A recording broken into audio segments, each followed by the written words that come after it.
नमस्कार साथियों, economics classes में आपका स्वागत है। आज हम फिर एक नए टॉपिक पर चर्चा करने वाले हैं।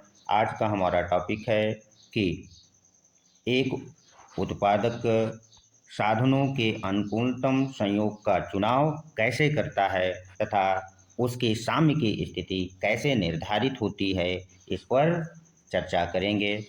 किंतु इस टॉपिक को जानने से पहले मैं आपको बता देना उचित समझता हूँ कि इसके पहले मैंने एक वीडियो बना रखा है जो कि प्रतिस्थापन के नियम और उत्पादक का साम्य कैसे निर्धारित होता है उस पर, क्योंकि आपकी परीक्षा चाहे टीजीटी हो पीजीटी हो, कम से कम उस टॉपिक से एक सवाल अवश्य रहता है। और मेरी गारंटी है कि यदि उस टॉपिक से सवाल आएगा तो आपका प्रश्न गलत नहीं होगा। इसलिए सबसे पहले उस टॉपिक को आप लोग देख लें।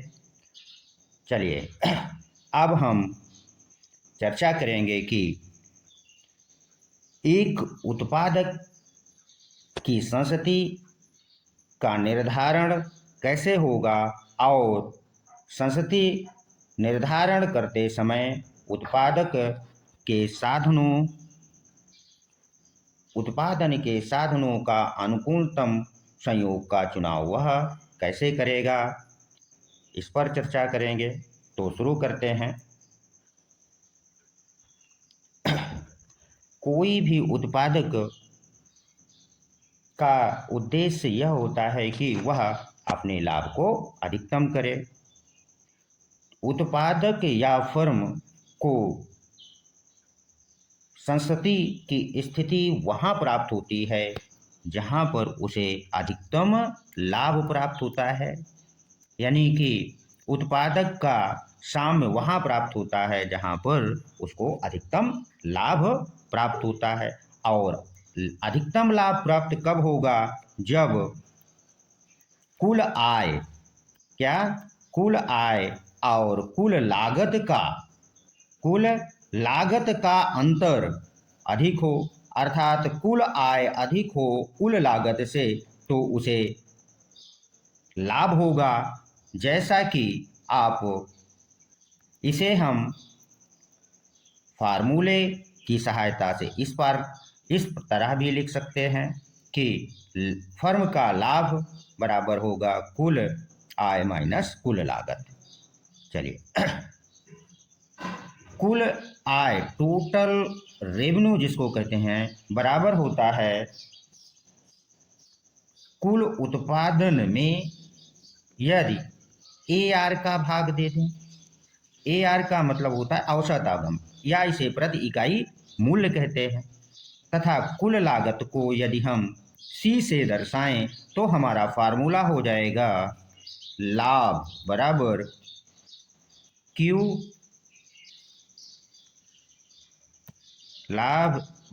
Q into AR minus C।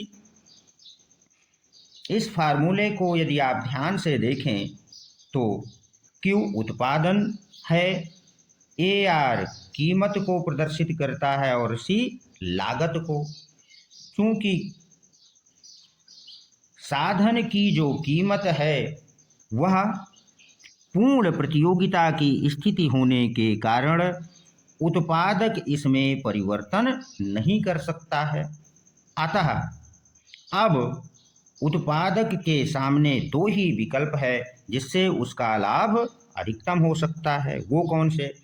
या तो वह अपने उत्पादन की मात्रा को अधिक से अधिक उत्पादित करे, अर्थात उत्पादन वहाँ प्राप्त करे जहाँ साधनों के प्रयोग से उसे अधिक से अधिक उत्पादन प्राप्त हो, अथवा साधनों का ऐसा प्रयोग करे जिससे उसे न्यूनतम लागत पर उत्पादन प्राप्त हो जाए।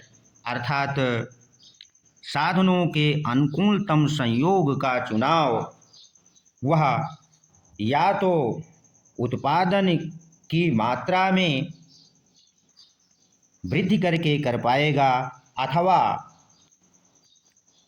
साधनों की लागत में लागत में कमी करेगा, अर्थात न्यूनतम लागत पर उत्पादन करने का प्रयास करेगा।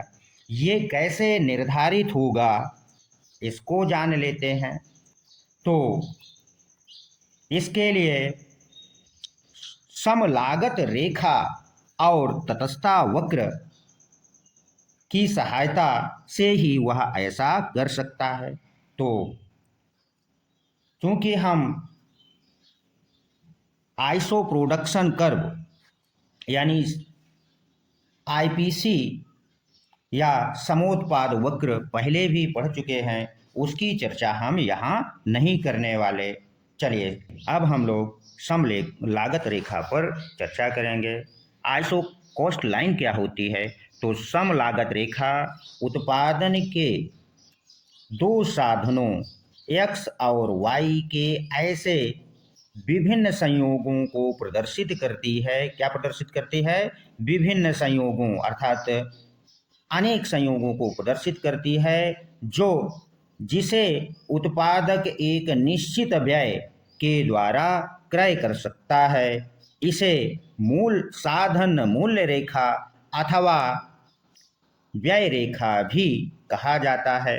जैसा कि चित्र में आप लोग देख रहे होंगे कि x अक्ष पर x साधन को और y अक्ष पर y साधन को दिखाया गया है, और PL रेखा सम लागत रेखा है, जिसमें कि उत्पादक x की 50 इकाई, x साधन की कितनी इकाई? 50 इकाई का को क्रय कर सकता है। अब चलिए हम लोग चर्चा करेंगे कि सम लागत रेखा क्या होती है। तो सम लागत रेखा दो साधनों x और y यदि हम लें तो इनके विभिन्न संयोगों को बतलाती है, जिससे कोई उत्पादक एक निश्चित व्यय के द्वारा इन्हें खरीद सकता है। अर्थात सम लागत रेखा पूर्ण प्रतियोगिता में जो साधन बाजार होता है उस पर आधारित है। अर्थात साधनों की कीमत को उत्पादक या फर्म प्रभावित नहीं कर सकती है, तथा केवल वह उसे एक निश्चित कीमत पर क्रय कर सकती है। इस आधार पर जो साधन कीमत रेखाएं खींची गई हैं, जैसा कि आप लोग चित्र में देख रहे हैं कि x अक्ष पर x साधन को दिखाया गया है और y अक्ष पर y साधन को दिखाया गया है। PL सम लागत रेखा है, जिस पर x साधन की 50 इकाई तथा y साधन की 40 इकाई का प्रयोग किया जा सकता है। या तो वह x साधन का 50 इकाई का प्रयोग कर सकता है अधिक से अधिक, और y साधन की अधिक से अधिक कितनी मात्रा का प्रयोग कर सकता है? 40 इकाई का, और जिसकी कॉस्ट 200 रुपया दिखाई गई है। यदि हम यहाँ से प्रति साधन मूल्य ज्ञात करना चाहें तो 200 में यदि 50 का भाग दे दें तो x साधन का मूल्य हमें पता चल जाएगा, अर्थात 4 रुपया होगा। अगर y साधन के मूल्य से भाग दे दें तो y साधन का मूल्य 5 रुपया प्राप्त हो जाएगा। इसी प्रकार यदि हम P1 L1 से भी उनके मूल्यों को ज्ञात कर सकते हैं, और एक उत्पादक अधिक से अधिक कितनी मात्राओं का प्रयोग कर सकता है। और जो सम लागत रेखा है वो हमें ये बतलाती है कि किसी भी सम लागत रेखा पर स्थित जो भी बिंदु होंगे वो एक निश्चित व्यय अर्थात समान व्यय को प्रदर्शित करने वाले होंगे। ठीक, आशा करते हैं कि आप लोगों ने सम लागत रेखा को समझ लिया होगा, क्योंकि सम लागत रेखा पर स्थित विभिन्न संयोग समान लागत को प्रदर्शित करते हैं, इसीलिए इसका नाम सम लागत रेखा रखा गया है। इसे मूल्य रेखा अथवा साधन रेखा भी कहा जाता है। अब चलिए कि कोई उत्पादक या फर्म अनुकूलतम संयोग का चुनाव कैसे करेगी उस पर चर्चा कर लें। तो जैसा कि यहाँ आप देख पा रहे होंगे कि एक दिए हुए व्यय लागत के द्वारा अधिकतम उत्पादन की प्राप्ति उत्पादक कैसे कर पाएगा। अर्थात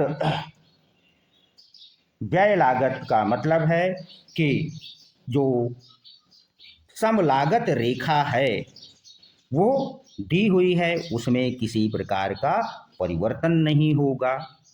यहाँ एक चीज़ हम आपको बता देना चाहते हैं कि जब भी लागत अथवा व्यय स्थिर होगा तो सम लागत रेखा एक से अधिक नहीं होगी। जैसा कि चित्र में आप देख रहे हैं कि केवल एक ही पीएल रेखा दिखाई गई है, और यहाँ अधिकतम उत्पादन की स्थिति प्राप्ति कैसे होगी। जब यह लिखा होगा तो आप लोग समझ लीजिए कि जो आईपीसी यानी कि आइसो प्रोडक्शन कर्व समोत्पाद वक्र हैं, उनकी विभिन्न स्थितियां होंगी, अर्थात समोत्पाद वक्र मानचित्र के रूप में दर्शाया होगा। अब जैसा कि हम चर्चा कर भी चुके हैं कि उत्पादक एक दी हुई लागत पर, अर्थात लागत तो निश्चित है, तो वो अधिकतम उत्पादन प्राप्त करना चाहेगा।